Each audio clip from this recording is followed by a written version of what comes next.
Washington heads the new government.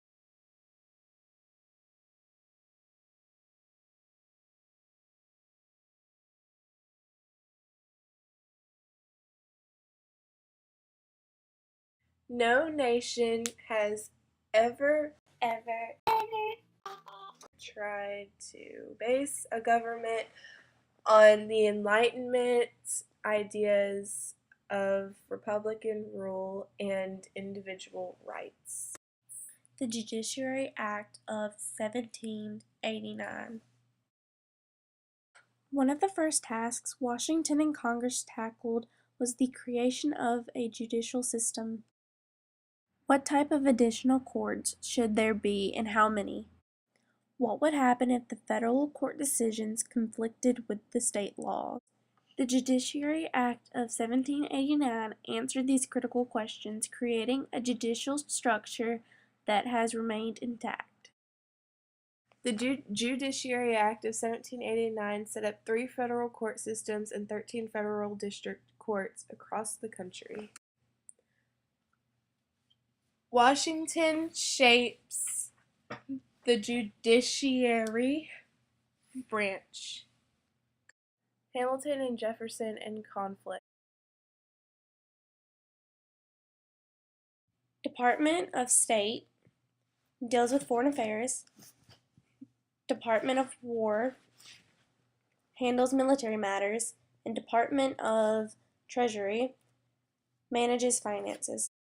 Washington trusted Henry Knox as Secretary of War, Alexander Hamilton as Secretary of Treasury, and Edmund Randolph as Attorney General.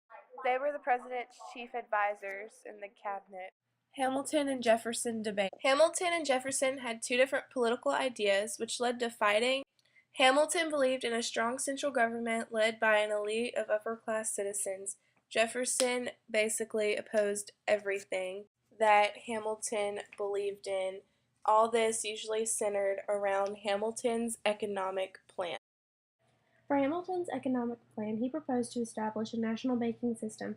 Because the debt was 2/3 the national government's fault and the rest the individual states, he proposed that the national government pay off the debt to the foreign governments and to private citizens with bonds, which were basically certificate IOUs to soldiers, because he thought it would give creditors, people who originally loaned the money, a reason to support the government.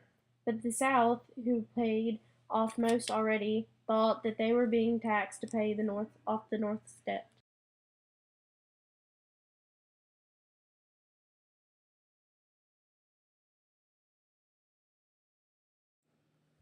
Hamilton's plan for the United States Bank was to issue paper money and handle tax receipts and other government funds.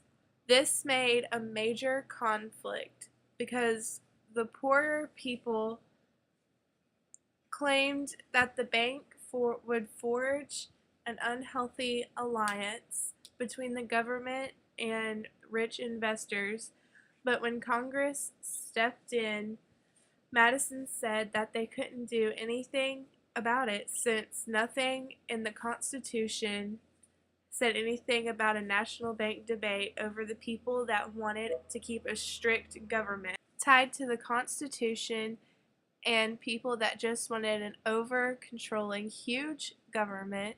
So they appealed the Elastic Clause, in return developed Article 1, Section 8, Clause 18, which let the Congress have the authority to carry out necessary specific power to keep under one control, but in the end, Hamilton convinced Washington it was necessary to establish a national bank.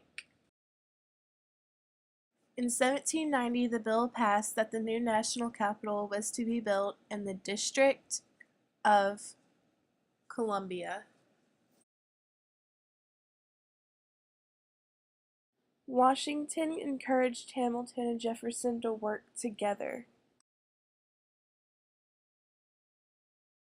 The cabinet splitting helped make the first political parties.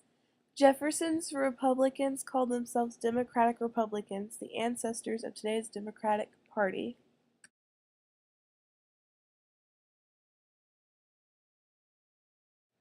1789, they passed protective tariff, an important tax put on goods produced in Europe. The tax meant to encourage American production. It brought a lot of revenue, but secretly Hamilton wanted more. Excise tax, tax on products manufactured, sold, or distributed. Most whiskey producers were small frontier farmers. The major crop was corn, which was too bulky to carry along the Appalachian Mountains to sell. Hamilton knew that the excise tax would make the farmers furious because whiskey was their main source of cash. The farmers then rebelled and some beat up federal marshals. They called 15,000 militiamen to help. The federal troops hiked across the Alleghenies and scattered the rebels without the loss of a single life. The Whiskey Rebellion was a milestone in forming the government.